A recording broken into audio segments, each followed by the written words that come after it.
39번 해볼게. 우리는 가지고 있다 diving reflex.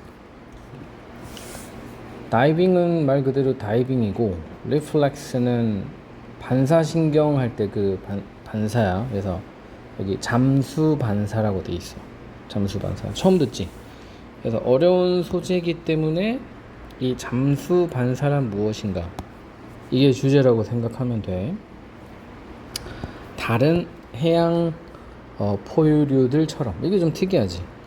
우리는 육상 포유류인데 해양 포유류와 같은 특징을 갖고 있는 거야. 그래서 정의이기 때문에 주제가 여러 가지 특징들을 정리를 잘 해야 돼. 그러니까 이런 거는 이제 주제는 너무 쉬우니까 일치 불일치로 나오기가 되게 좋은 지문이라고 기억해야 돼. 그래서 특징들을 하나씩 챙겨. 이것은 의미한다 특별한 신경 말단, 끝자락이지. 우리 얼굴에 있는, 특히 입과 코 주위에 있는 이런 신경 말단들이 유발한다는 것을 의미한다. 이 반사신경을 뭐 할 때? 얼굴 지역이 물 속에 들어갈 때. 그래서 이제 민감해지는 거야. 그러니까 코가 물에 박히면 민감해지는 거야. 뭔가 작용이 일어나는 거지. 무의식적인 작용. unconsciously라고 기억하면 돼. 그 반사작용이 그렇잖아. conscious가 의식적인이고 스펠링이 consciously, 무의식적으로 일어나는 행위가 반사작용이지. 참고로 unconsciously 기억해주고. 만약 우리가 물속에 있으면 우리의 머리가 공기에 있는 채로 with OC야. O가 OC인 채로 없다. 다이빙 리플렉스는. 그러니까 코랑 입이 둥둥 떠 있으면 괜찮다는 거야. 문제는 코랑 입이 물에 잠길 때, 얼굴이 물에 잠길 때 일어나는 거야. 하지만 만약 우리가 담그면 우리의 얼굴을 물 그릇에, 그러니까 몸이 안 잠겨도 얼굴만 잠겨도 while the other part of rest is, 이 부분 따로지. 우리 몸의 전체 나머지 부분이 건조한, 즉 물 밖에 있어도 다이빙 리플렉스가 유발된다. 수동태. 그러니까 얼굴이 중요한 거야. 그것은 automatically 나오네. unconsciously랑 같은 단어니까 기억해줘. 무의식적으로 닫는다. 기로를, 공기의 통로를 어떻게 닫냐?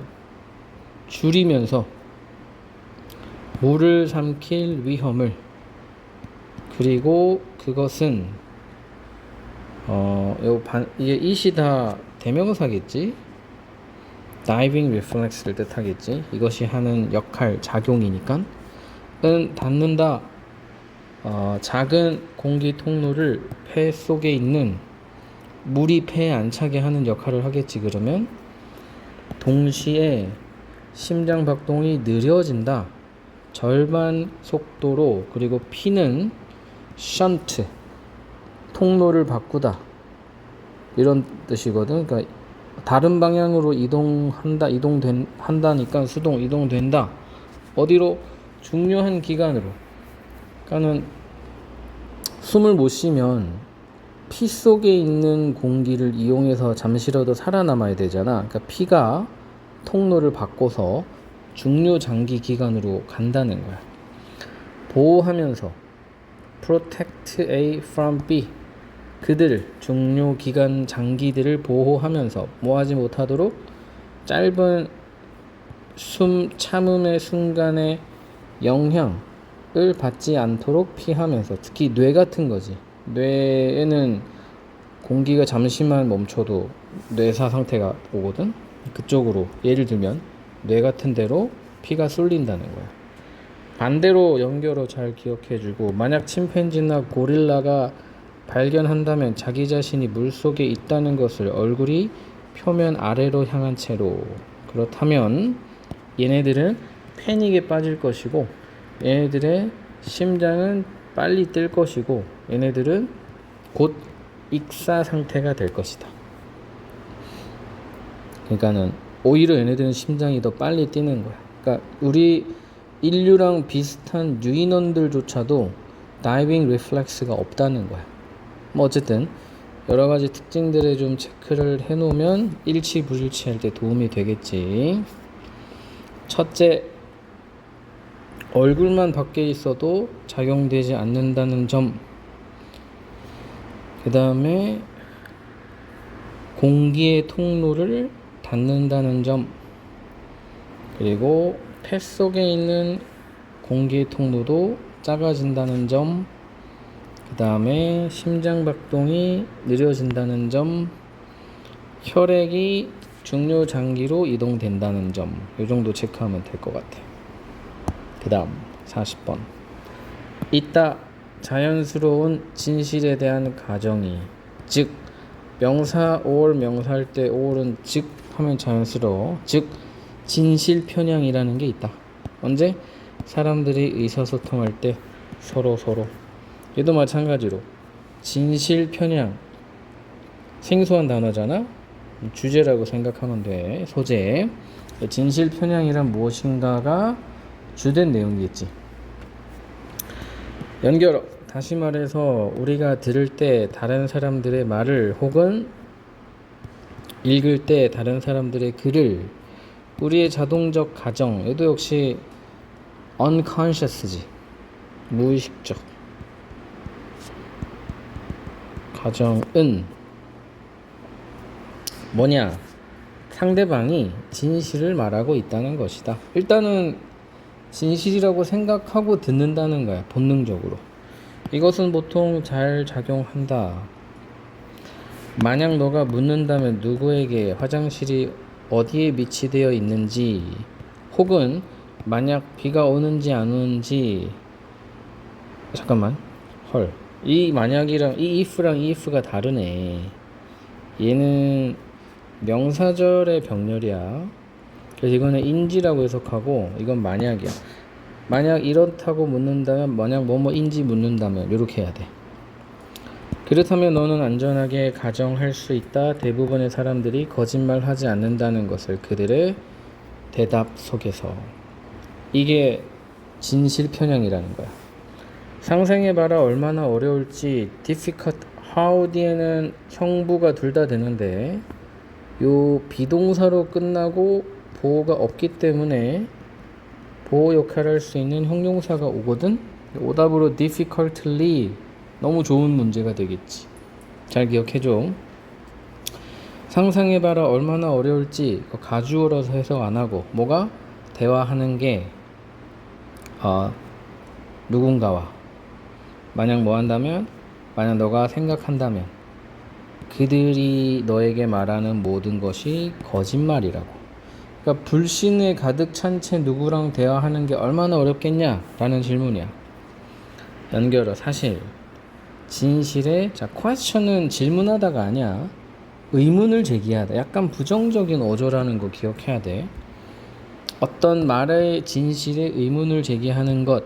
그래가지고 그 말을 믿지 않기로 선택하는 것. 두 개가 병렬이지. 이 두 가지는 근데 이제 동명사의 병렬이라서 단수 취급 그냥 한 거야. 요구한다. 추가적인 마음의 단계들을, 즉 에너지가 든다는 거야. 의심하고 막 이렇게 증거 찾고 이거 얼마나 힘드냐는 거지. 쌤도 마찬가지. 얘네들이 숙제 해온 거 보고 그냥 잘 해왔다고 믿어. 웬만하면 막 이렇게 뺏긴 거 아니야? 누가 풀어준 거 아니야? 요 의심하기 시작하면 너무 힘들거든. 일단은 믿는 거. 그게 훨씬 더 에너지를 적게 쓰는 본능, 무의식적인 반응이라는 거지. 대부분의 경우 사람들은 인지적인 구두쇠이다. 이게 뭔 말이냐? 인지 기능을 안 쓰려고 한다는 거야. 애써 생각을 하지 않으려고 한다는 거야. 왜냐하면 힘드니까. 그래서 이거 구두쇠라는 표현을 쓴 거야. 그리고 잘 봐. 이 miles가 복수기 때문에 이 복수 동사 mean 이렇게 쓰면 안 돼. 왜냐? 지금은 앞문장 전체가 선행사야. 그리고 이것은 의미한다 이렇게 해석해야 돼. 그래서 필기할 때도 그리고 그것은 의미한다 이렇게 해야 돼. 뭘 의미하냐?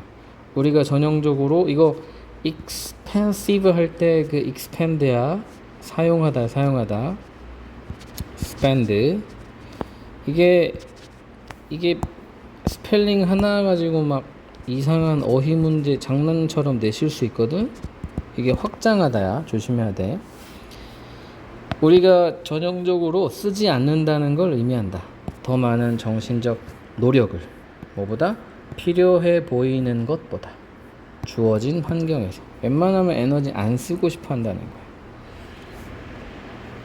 말이 된다. It makes sense.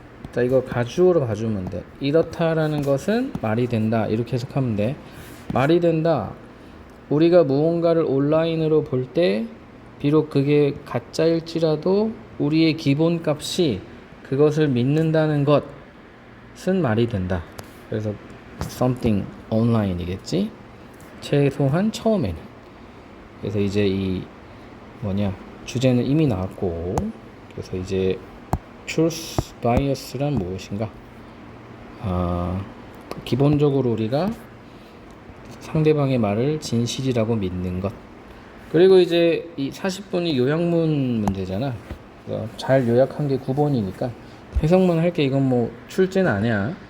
우리 인간들은 의심하지 않는 경향이 있다. 정보의 진실을 우리가 받는 우리의 경향 때문에 뭐 하려는 경향? 정서적 에너지를 아끼려는 경향. 그래서 왜 우리는 truth bias가 있냐? 이유에 대한 것까지도 좀 체크를 하자면 우리는 인지적 구두쇠이기 때문에 여기까지 해주면 더 좋겠지. 자, 이렇게 두 지문까지